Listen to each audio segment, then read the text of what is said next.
गरीब भाई की अमीर बहन। किशोर और पिद्दी दो भाई बहन थे। पिद्दी बहुत खर्चीले स्वभाव की थी। वो जितना कमाती अपने ऐशो आराम में पैसे उड़ा दिया करती। लेकिन किशोर समझदार था, घर को साथ लेकर चलना जानता था। अपनी बहन के जितना कमाता तो नहीं था, लेकिन फिर भी वो किसी तरह घर का खर्च चला लेता था। एक दिन पिद्दी किशोर से कहती है, किशोर, तुम थोड़ा ज्यादा क्यों नहीं कमाते? मेरे दोस्त रोज मेरा मजाक उड़ाते हैं। अरे बहन, मैं कोशिश तो कर रहा हूँ। अच्छा सुनो, अगले महीने रक्षाबंधन है, मुझे सोने का हार चाहिए, इससे कम कुछ भी ना लूंगी। अरे दिला दूंगा बहन। किशोर को पूरी रात नींद नहीं आती। उसके दिमाग में बस ये चल रहा था कि उसकी माली हालत इतनी बिगड़ चुकी है, अब वो सोने का हार कहाँ से लाएगा। अगले दिन किशोर सुबह सुबह घर से ये बोलकर निकल गया कि पिद्दी, मैं गांव से बाहर जा रहा हूँ, कुछ दिन घर नहीं आऊंगा।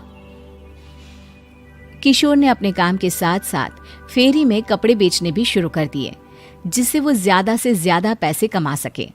रात में वो एक बिल्डिंग की चौकीदारी भी करने लगा। अपने काम से थोड़ा बहुत समय निकालकर बस कुछ घंटे की नींद ले पाता था। और कब वो कुछ दिन एक महीने में बदल गए और रक्षाबंधन भी आ गया, पता ही नहीं चला। लेकिन किशोर अभी तक घर वापस नहीं लौटा। जहां वो काम करता था, पिद्दी के नाम का गुल्लक रखा हुआ था। किशोर ने उस गुल्लक को फोड़ा और सारे पैसे इकट्ठा करके एक सोने का हार खरीद लिया। घर में पिद्दी किशोर का इंतजार कर रही थी। तभी किशोर आता है। कहाँ चले गए थे? 4 दिन का कहा था और 1 महीने से पता नहीं कहाँ गायब हो गए थे। मैंने बस एक हार मांगा था और तुमने तो घर ही छोड़ दिया। अरे मुझे थोड़ा काम मिल गया था। कुछ नहीं, सब समझती हूँ, बहाने थे तुम्हारे। अपनी बहन के लिए इतना भी नहीं कर सकते, कैसे भाई हो?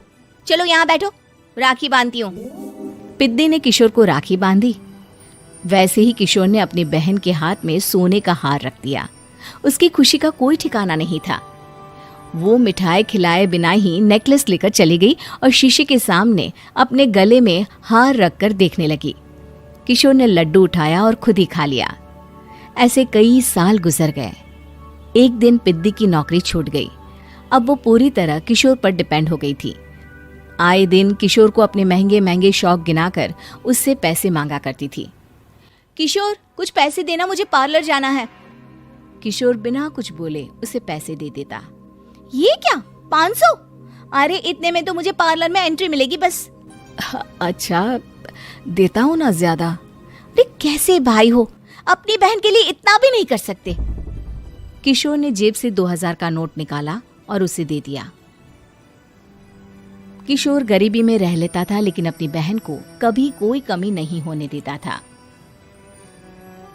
बेटा, पिद्दी तुम्हारी बहन है, उसे कभी किसी चीज की कमी मत होने देना और उसका ध्यान रखना, क्योंकि भाई का फर्ज होता है अपनी बहन का ध्यान रखना। किशोर ने माँ की कही ये बात हमेशा के लिए याद कर ली थी। शायद माँ की इसी बात की वजह से किशोर पिद्दी की हर जिद पूरी करता चला आ रहा था। किशोर, आज मैं अपने दोस्तों के साथ पार्टी करने जा रही हूँ, मुझे कुछ पैसे दो ना। किशोर पिद्दी को समझाता है, लेकिन पिद्दी नाराज होकर चली गई और अपने कमरे में सुबक सुबक कर रोने लगी। किशोर अपनी जेब से कुछ पैसे निकालता है और पिद्दी को दे देता है।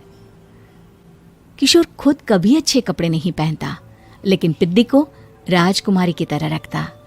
पिद्दी के जाने के बाद किशोर अपने काम पर निकल गया। एक तरफ पिद्दी अपने दोस्तों के साथ मस्ती कर रही थी, तो वहीं दूसरी तरफ किशोर का कर्जा चढ़ गया था। इसलिए उसने तय किया कि वो ये घर बेचकर सबके पैसे लौटा देगा। अगली सुबह शहर के किसी साहूकार को उसने अपना घर बेच दिया और सबके पैसे लौटा के वो गांव छोड़कर चला गया। पिद्दी ने शादी के बाद कभी अपने भाई का हाल तक नहीं पूछा। किशोर को फर्क नहीं पड़ता था, बस ससुराल में उसकी बहन खुश है ये जानकर उसे खुद की खुशी मिलती थी। और ये